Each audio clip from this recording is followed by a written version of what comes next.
The ship called UES Pioneer moved slowly through the darkness of space. It was not a beautiful ship. It was made of metal and had sharp edges. The hull showed marks from small rocks that had hit it during the long journey, but to Captain Park, it was the most important ship ever built by humans. She stood on the bridge and watched the massive space station grow larger on the screen. Station Horizon 9, the place where 12 alien species met to discuss trade and politics, the place where humanity would introduce itself to the galaxy. "We are receiving a signal," said Ensign from her station. She was young, only 24 years old, and this was her first mission. Her hands were shaking slightly. "They are giving us permission to dock." Lieutenant looked up from his engineering console. He was a tall man with tired eyes and oil stains on his uniform. "Captain, they scanned our ship. They know what we have." Nodded slowly. She knew this moment would come. The aliens had technology that humans could only dream about. Faster-than-light travel, energy shields, weapons that fired beams of pure light. And humanity had nuclear engines and guns that shot metal bullets. "Let them look," she said quietly. "We are not here to impress them. We are here to talk." The Pioneer docked at the station with a loud clang of metal against metal. Ambassador Han was waiting at the airlock. He was an older man with hair and a calm face. He had spent 30 years as a diplomat on Earth, solving conflicts between nations. Now he would try to make friends with creatures from other worlds. "Are you ready?" asked him. Smiled, but his eyes were serious. "I have talked to presidents and kings. I have ended wars with my words, but this," he looked at the airlock door, "this is different. These beings have traveled between stars for thousands of years. To them, we are children." The door opened. A tall creature stood waiting for them. It was made of something that looked like blue crystal. Light moved inside its body like slow lightning. This was one of the oldest species in the galaxy. "Welcome, humans," it said. Its voice sounded like glass breaking, but somehow the words were clear. "I am called Bright Voice. I will take you to the council chamber." They walked through halls made of white material that glowed softly. Other aliens passed them and stopped to stare. Saw creatures with too many eyes, beings that floated instead of walking, and things that had no shape she could understand. All of them looked at the humans with curiosity. Some of them looked with something else, something like pity. The council chamber was huge. 12 platforms rose from the floor in a circle, each one holding representatives from a different species. In the center was a small platform for guests. The humans walked to it and stood under the gaze of beings that had built empires when humans were still living in caves. "The representatives from Earth," announced Bright Voice. "They request membership in the Galactic Trade Assembly." For a moment there was silence. Then one of the aliens made a sound. It took a second to understand what it was. Laughter. The creature laughing was from the collective. It had a body like a snake covered in silver scales, and its mouth was full of small, sharp teeth. "Membership," it said.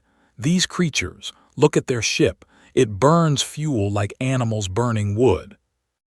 Another voice joined in. This one came from a being that looked like a cloud of purple smoke. "Their weapons fire metal balls. Metal balls. My children's toys are more advanced." The laughter spread through the chamber. Felt her face grow hot. Beside her, his hands closed into fists, but remained calm. His expression did not change at all. "We have reviewed your technology," said Bright Voice. There was not laughing, but there was something in its voice that might have been amusement. "Your ships are slow. Your weapons are primitive. Your medical science is basic. You have only just discovered how to leave your own solar system." "That is true," said. His voice was steady and clear. "We are new to space travel. We have much to learn." "Learn?" The representative slithered forward on its platform. "What can you possibly offer the assembly?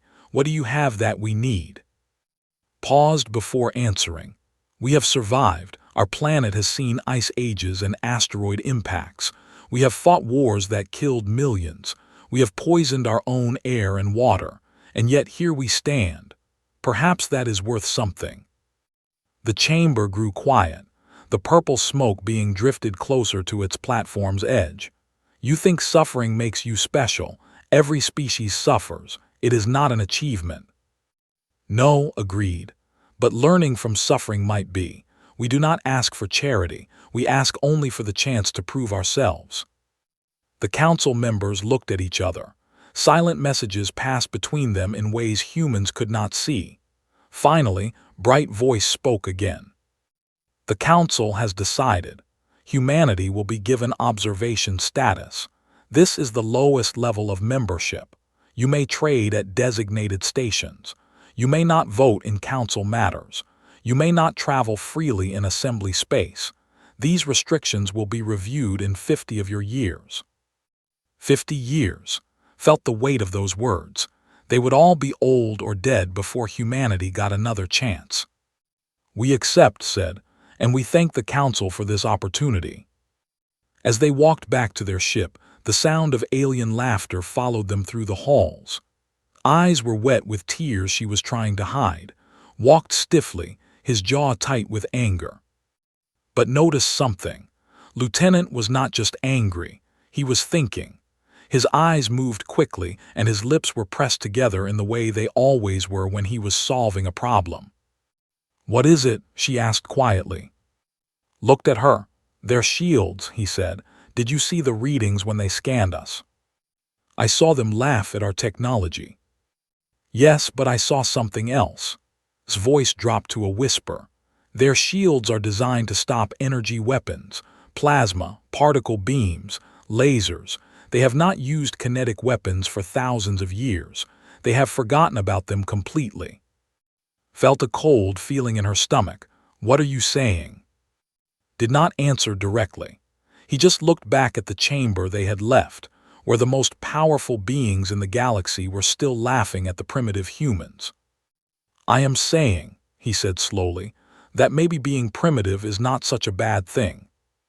The UES Pioneer undocked from Station Horizon 9 and began its long journey home. Behind it, the lights of the station grew smaller until they disappeared among the stars. The humans were going back to Earth. They were going back to prepare. 15 years passed like water through open fingers. On the surface, nothing seemed to change. Human traders visited alien stations with their slow ships. Human diplomats smiled politely when aliens made jokes about their backward technology. Human scientists asked simple questions and took careful notes. But deep beneath the mountains of Earth, and hidden in the shadows of Jupiter's moons, something else was happening. Admiral walked through a tunnel carved from solid rock. The walls were bare and cold. Water dripped somewhere in the darkness. He was 60 years old now, and his hair had turned completely white. But his eyes were still sharp, and his back was still straight. He had been a captain once, commanding a small patrol ship near Mars. Now he led the United Earth Defense Initiative, a project so secret that only 200 people knew it existed. "Admiral," said a voice behind him, "Doctor is waiting for you." Nodded and kept walking. The tunnel opened into a massive underground chamber. It was as big as a sports stadium, and every part of it was filled with activity. Engineers worked on strange machines. Scientists argued over computer screens. Soldiers trained with weapons that had never been seen before. Doctor stood in the center of it all. She was a small woman with messy hair and glasses that were always dirty. She wore a lab coat covered in burn marks and chemical stains. But when she looked at, her eyes were bright with excitement. "You have to see this," she said. She did not even say hello. They walked to a testing range at the far end of the chamber. A metal target stood at one end. It was made from the same material as ship armor. Humanity had obtained a small piece through channels that preferred not to think about too carefully. "Watch," said. She pressed a button on her tablet. A gun mounted on the wall fired. It made a sound like thunder, and a streak of light crossed the room. The metal target exploded into 1,000 pieces. stared at the smoking remains. That was a not just any, walked to the destroyed target and picked up a fragment. This is armor. It can stop a plasma beam that would melt through a mountain. It can survive temperatures that would turn steel into gas. But a simple metal slug traveling at 12 kilometers per second. She dropped the fragment. It hit the floor with a small clink. Nothing. Their shields are the same. Worse, their shields are designed to disperse energy, heat, light, electromagnetic radiation. They have been fighting with energy weapons for so long that they forgot about kinetic force. A bullet is not energy. It is just mass and speed. Their shields do not know how to stop it. Felt something warm spread through his chest. After 15 years of preparing, after 15 years of being laughed at, they finally had proof. How fast can we build these weapons? Smiled, it was not a kind smile. We have already started, come, there is something else you need to see. They took an elevator that went up for several minutes. When the doors opened, found himself standing in a glass observation room. Below him was a shipyard, and in that shipyard was the largest thing he had ever seen built by human hands. The ship was 5 kilometers long. It was made of black metal that did not reflect light. Its surface was covered with hundreds of batteries, missile tubes, and armor plates thick enough to stop a nuclear bomb. It looked like a weapon that had been given the shape of a ship. We call it the Hammer of Soul, said. It has no energy shields because we cannot make them yet. Instead, it has armor, lots of armor. It cannot travel as fast as alien ships, but it does not need to. It just needs to get close enough to fire. How many guns? 300, 2,000 missile tubes, and one special weapon, pointed at the front of the ship, where a massive barrel extended from the bow. A mass driver. It can fire a tungsten rod the size of a bus at 3% of the speed of light. Nothing in the galaxy can survive a direct hit. Stood in silence for a long moment. He thought about the ambassador who had called them primitive. He thought about the snake-like who had laughed at their metal bullets. He thought about 50 years of waiting for permission to be treated as equals. How soon can it fly? He asked. 6 months. Make it 4. Nodded. There is one more thing, Admiral. Our intelligence officer has something you need to hear.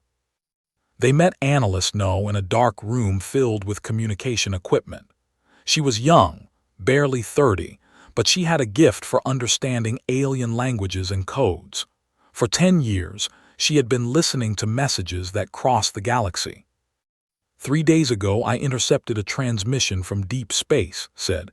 She played an audio file. The sounds were harsh and violent like rocks grinding together. This is from the hegemony. His blood went cold. They were spoken about in whispers at alien stations. They were conquerors, destroyers. They took what they wanted and killed anyone who resisted, even though we're afraid of them. What does it say? Took a deep breath. They are planning an invasion. They have identified what they call weak species, species that would be easy to conquer. They plan to start with the weakest one. She paused. They plan to start with us. When? The message said they are assembling a fleet. Based on other communications I have intercepted, I believe they will arrive in our system within 2 years. 2 years. Thought about the Hammer of Soul. He thought about thee and the missiles and the mass driver. He thought about all the secret shipyards hidden throughout the solar system, building more vessels just like it. They think we are weak, he said slowly. They think we have nothing but old technology and primitive weapons. Yes, Admiral. Smiled. It was the first time he had smiled in months. Good. Let them keep thinking that. He turned to leave the room, then stopped at the door. Contact Commander Shin. Tell him to prepare his pilots, and send a message to Captain Park. What should the message say? Looked back at the screens showing alien transmissions, all the secret conversations of species who thought humans were not worth noticing. Tell her to come home. Tell her the waiting is over. Deep in the shipyard, the Hammer of Soul waited in darkness. Workers moved across its surface like ants on a sleeping giant. They welded armor plates and loaded ammunition. They tested systems and ran simulations. The ship was almost ready, and soon the galaxy would learn what humans could do when they were pushed too far. The laughter would stop. One way or another, the laughter would stop. The fleet came out of faster-than-light travel like wolves entering a field of sheep. 200 warships appeared near the edge of the solar system, their dark hulls blocking out the distant stars. Each ship was a monster of war, covered in weapons that could crack a planet in half. Commander Moon watched them on her screen from the bridge of the defense station near Neptune. She was a small woman with short hair and a scar across her left cheek. She had gotten that scar fighting pirates near Jupiter 10 years ago. Now she faced something much worse. 200 ships confirmed, reported the officer beside her. They are moving toward Earth at attack speed. Pressed a button on her chair. All ships, this is Defense Command. Execute plan Falling Leaf. I repeat, Falling Leaf. Across the solar system, Earth's official defense fleet moved into position. 30 ships, all of them old, all of them slow, all of them exactly what the aliens expected to see. They would scan these ships and see nuclear engines and metal bullets. They would laugh just like everyone else had laughed. That was the plan. The battle began near Saturn. The human ships fired their weapons, and they barely noticed. Missiles exploded against energy shields without leaving a scratch. Bullets bounced off armor like rain off a roof. They did not even slow down as they destroyed the first wave of human defenders. Captain Park watched from far away, hiding behind the moon called Titan. She was on the bridge of the Hammer of Sol, and her crew surrounded her in tense silence. 15 years had passed since that day at Station Horizon 9. Was older now, with lines around her eyes and in her hair, but she still stood the same way, straight and proud and ready. 12 ships destroyed, reported Ensign. She was not an ensign anymore, not really. She was a full bridge officer now, but old habits were hard to break. They are not even bothering to aim carefully. They think this is too easy. Chief Warrant Officer Ryu sat at the weapons console. He was an old soldier who had fought in the last war on Earth before anyone knew aliens existed. His hands rested on the controls like a musician ready to play. Just say the word, Captain. Not yet, said. Let them get closer. On the main screen, more human ships died. Their crews had known this would happen. They were volunteers, every one of them. They had agreed to be bait so that the real fleet could stay hidden. The fleet passed Jupiter, then they passed Mars. Finally, they reached Earth orbit. The planet hung in space like a blue jewel. 7 billion people lived on its surface. 7 billion people who had no idea that death was floating above their heads. The commander sent a message. His face appeared on every screen on Earth. He was a massive creature, covered in bone plates and metal implants. His eyes glowed with red light. Humans, he said.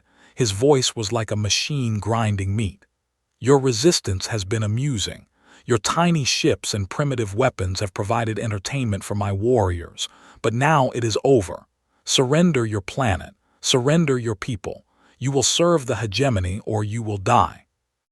In the command center deep beneath Earth's surface, Admiral stood before a wall of screens. His white hair was perfectly neat. His uniform had no wrinkles. He looked like a man going to a formal dinner, not a man facing the end of his species. Send the reply, he said calmly. A communications officer pressed a button. His face appeared on the commander's screen. This is Admiral of the United Earth Defense Initiative. We do not surrender. We do not serve. And we are not as primitive as you think. He nodded to another officer. Launch the hammer. Behind Titan, the darkness moved. The Hammer of Sol emerged from its hiding place, engines burning bright. Beside it came 11 more ships, each one just as massive, just as covered in weapons. The 12 hammers of humanity, built in secret over 15 years. They scanned the new arrivals. For a moment there was silence on their communication channels. Then the laughter started. These human ships had no energy shields, no plasma weapons, no particle beams. They were just metal and engines and tubes that fired bullets. "Destroy them," the commander ordered. "Destroy these primitive insects." 50 warships turned to face the human fleet. They charged their energy weapons, preparing to wipe out this pathetic attempt at resistance. Captain Park watched them come. She felt calm, very calm. This was the moment she had waited 15 years for. "All ships," she said, "fire." 300 on each ship activated at once.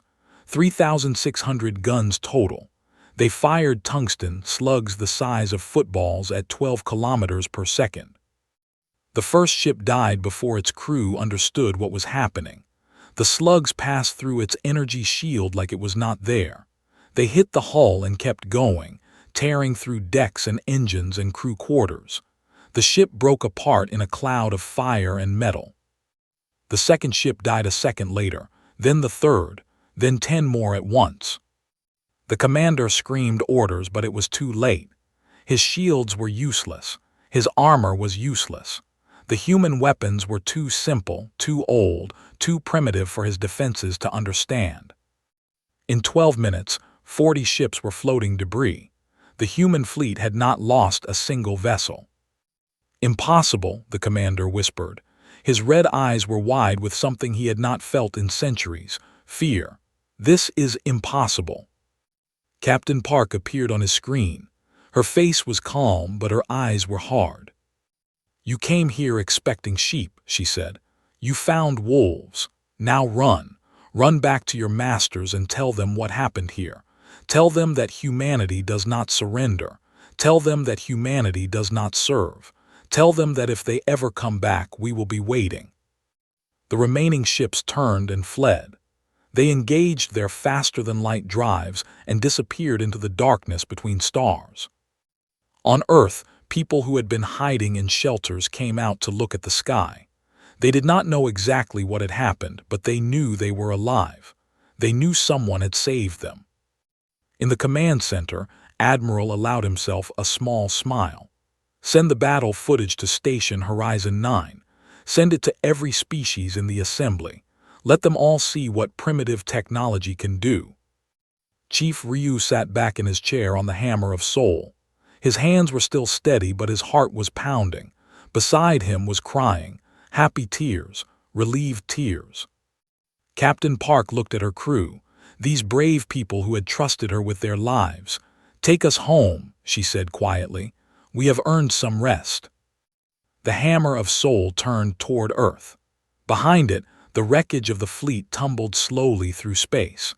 Metal and crystal and the bodies of creatures who had thought humans were too weak to fight. Across the galaxy, on 100 different worlds, aliens watched the footage of the battle. They saw energy shields fail against simple metal. They saw the most feared warriors in the galaxy running away from ships that burned fuel and fired bullets. The laughter stopped.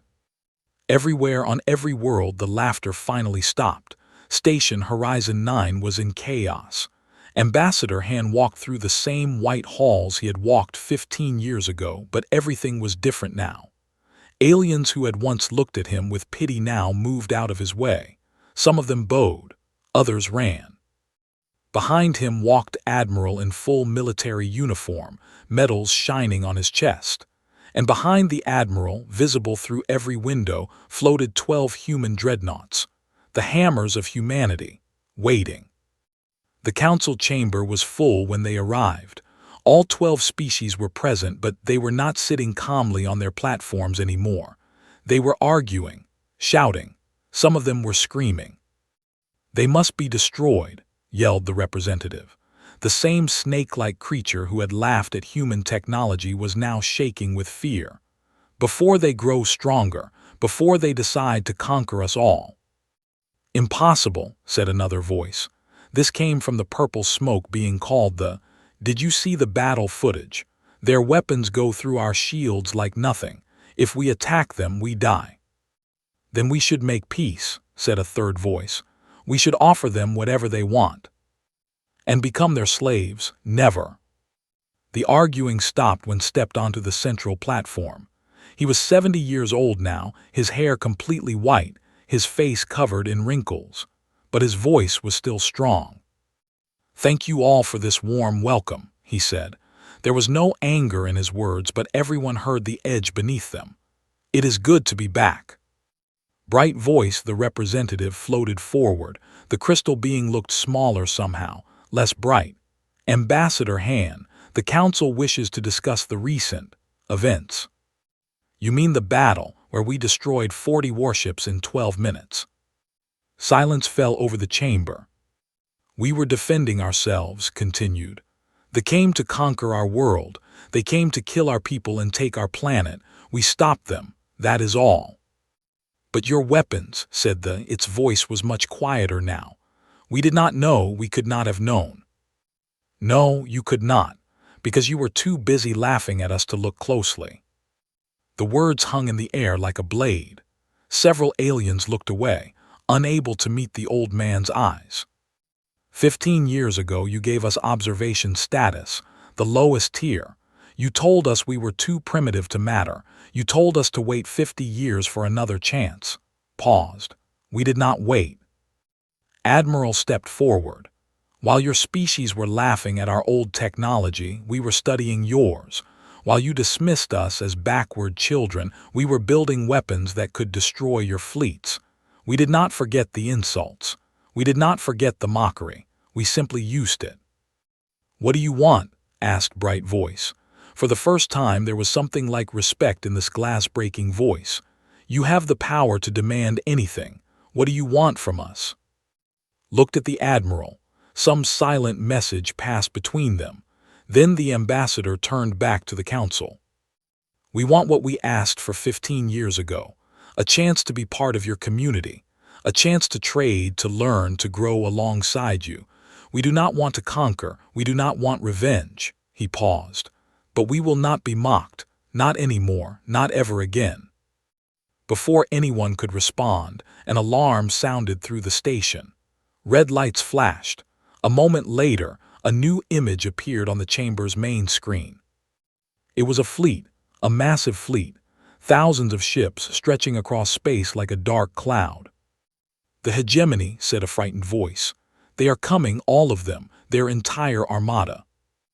Doctor, who had been standing quietly beside the Admiral, stepped forward to study the image. 4,000 ships, she said calmly. Maybe more. They are not coming for Earth this time. They are coming for everyone. Panic erupted in the chamber. The representative was screaming. Was trying to flee. Even Bright Voice seemed frozen with fear. They have never assembled a fleet this large, someone said. They mean to conquer the entire assembly. Our shields cannot stop their weapons. Then we will die. We will all die. Enough. The word cut through the chaos like a knife. Everyone turned to look at Admiral. Your shields cannot stop weapons, he said calmly, but ours can. Your energy beams barely scratch armor, but our go through it like paper. He looked around the chamber, meeting every terrified eye.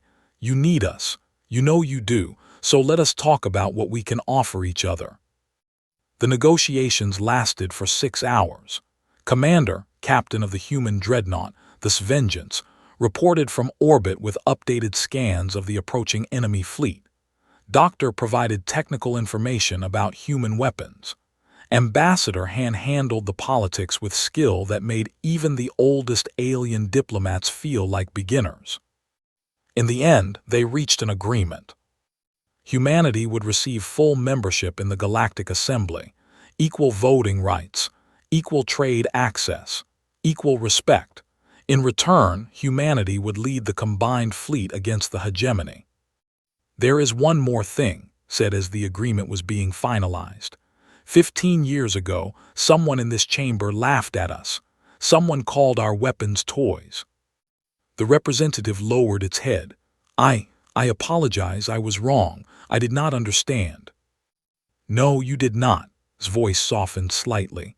But we are not here for apologies. We are here to survive, all of us together. He extended his hand toward the snake-like alien. After a long moment, the reached out with one of its scaled limbs and touched the human's palm. It was the first handshake between their species. It would not be the last. Outside the station, the human fleet waited, 12 ships against 4,000. Terrible odds, impossible odds. But they would not fight alone. Already, alien vessels were arriving from across the galaxy. Cruisers with their crystal hulls, carriers surrounded by clouds of fighter drones, ships of every shape and size, all gathering for the greatest battle the galaxy had ever seen. Captain Park stood on the bridge of the Hammer of Sol and watched the coalition forming around her. Humans and aliens, side by side. It was beautiful in a strange way. "Captain," said Lieutenant, "message from the Admiral. He wants you to take command of the combined fleet." Closed her eyes for a moment. She thought about that day 15 years ago, walking through alien halls while creatures laughed at her species. She thought about all the nights she had spent planning, building, preparing. Now the galaxy needed humanity. Now they were asking for help. She opened her eyes. "Tell him I accept, and tell all ships to prepare for combat. We have a war to win."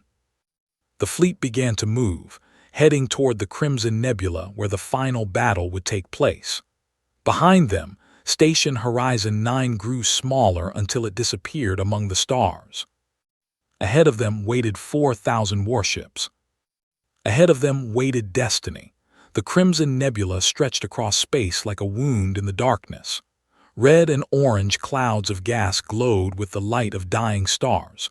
It was beautiful and terrible at the same time, and it was about to become a graveyard. Fleet Admiral Park stood on the bridge of the Hammer of Sol and watched her forces gather. 800 ships from 12 different species, all united against a common enemy. 50 of those ships were human dreadnoughts, black metal giants covered in weapons that the galaxy had once called primitive.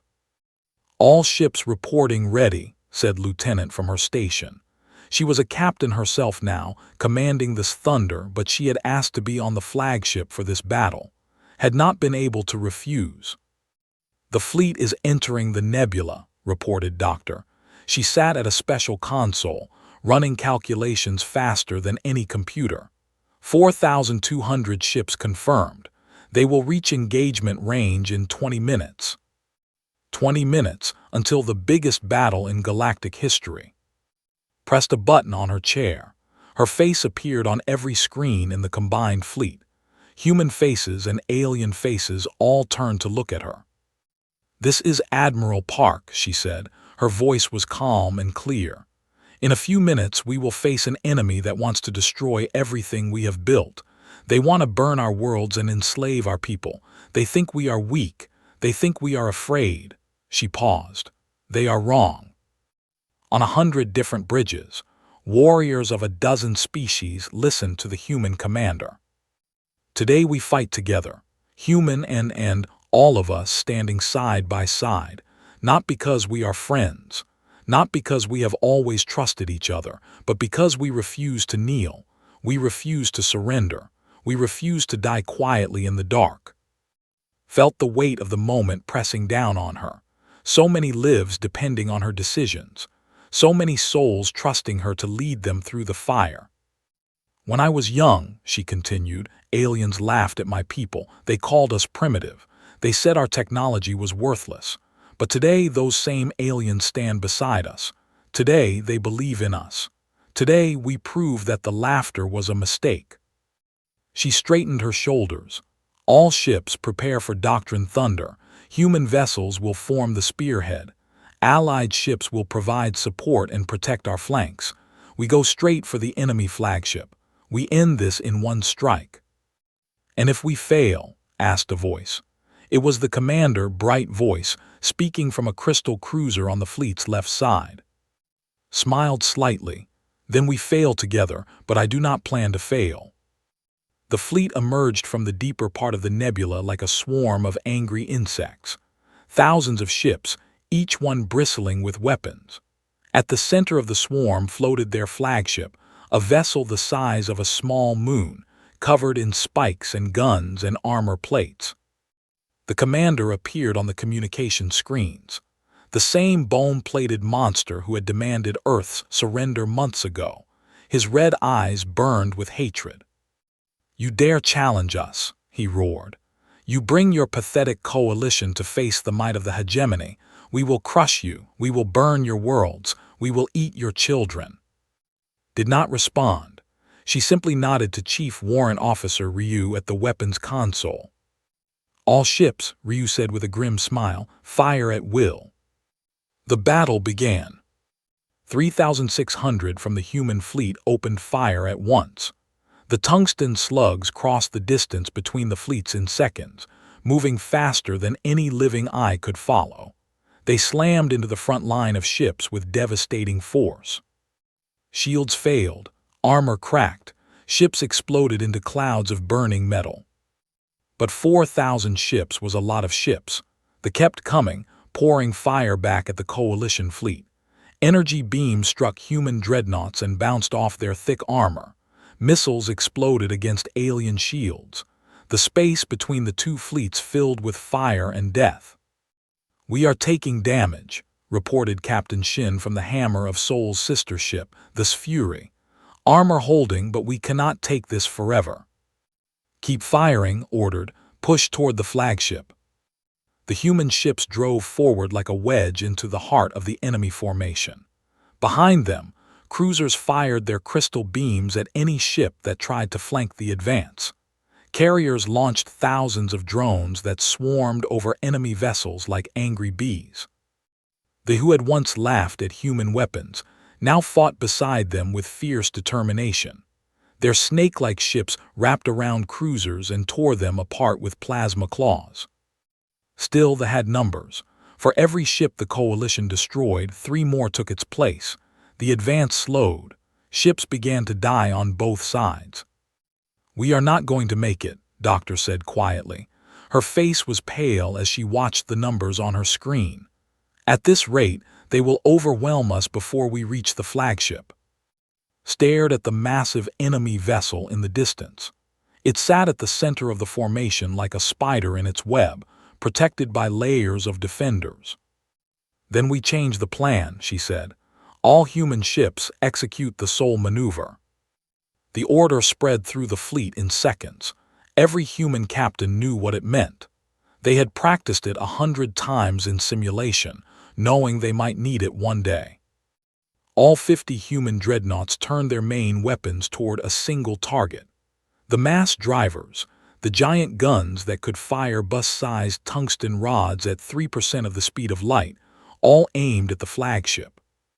"Target locked," Ryu reported. His voice was steady, but his hands were shaking slightly. "Fire," said. 50 rods of solid metal left the human ships at the same instant. They moved so fast that they seemed to teleport across the battlefield. 2,000 kilometers, 1,500. Impact. The flagship did not explode. It disintegrated. The rods hit with enough force to crack a small moon, and the ship simply came apart. Pieces of it flew in every direction, tumbling through the nebula like leaves in a storm. For a moment, nothing happened. Then the fleet stopped firing. On every ship, warriors stared at their screens in shock. Their commander was gone. Their flagship was debris. The humans had destroyed an invincible fortress with 50 pieces of metal. "Now," said, "all ships advance." The coalition fleet surged forward. Without their flagship, without their commander, they began to scatter. Some ships tried to fight back, but their hearts were not in it anymore. Others simply turned and ran. The battle lasted another 3 hours, but the result was never in doubt. By the time the last ship fled into faster-than-light travel, more than 3,000 enemy vessels had been destroyed. The coalition had lost 200 ships, thousands of lives from dozens of species. It was a victory, but it came with a heavy price. Park stood on her bridge as the stars grew quiet again.